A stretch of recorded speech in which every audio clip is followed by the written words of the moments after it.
généticien et j'ai une spécialité qui peut paraître très bizarre à certains.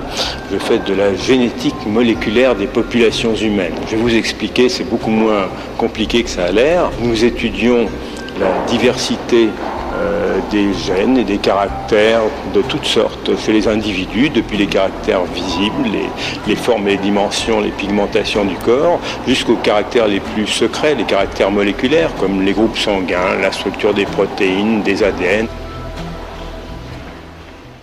Ce qui nous intéresse surtout, en fait, parce que la génétique ne permet pas de remonter très loin dans le temps, c'est les 100 000 dernières années, les 1000 derniers siècles. Chacun de nous veut savoir d'où il vient, pourquoi il est différent des autres. Ce qui m'a amené à mon métier était peut-être le fait d'avoir eu une grand-mère qui était une supporter des armées coloniales françaises et qui avait des théories très affirmées sur l'inégalité des races humaines.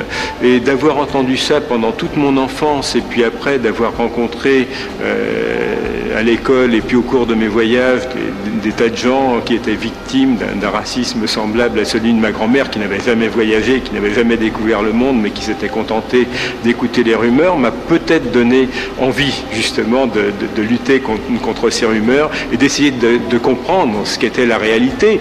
Peut-être que c'est le résultat le plus important qui a été trouvé par la génétique des populations, c'est que les répertoires des gènes sont les mêmes partout dans toutes les populations humaines.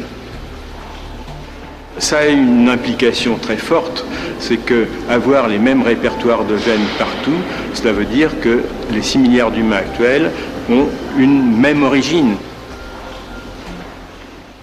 Et des méthodes un peu compliquées nous permettent de dater cette population, la dernière population ancestrale commune, à quelque chose entre 50 000 et 200 000 ans. Alors vous allez me dire que ce n'est pas très précis, mais c'est quand même une précision par rapport à ceux qui pensaient que les races humaines étaient séparées depuis des millions d'années. Nous sommes tous apparentés, nous sommes tous cousins à la surface de la planète, mais tout en étant tous cousins, pour des choses pratiquement aussi importantes que la réponse aux médicaments, il n'y en a pas deux pareils, nous sommes tous différents, tous parents, tous différents.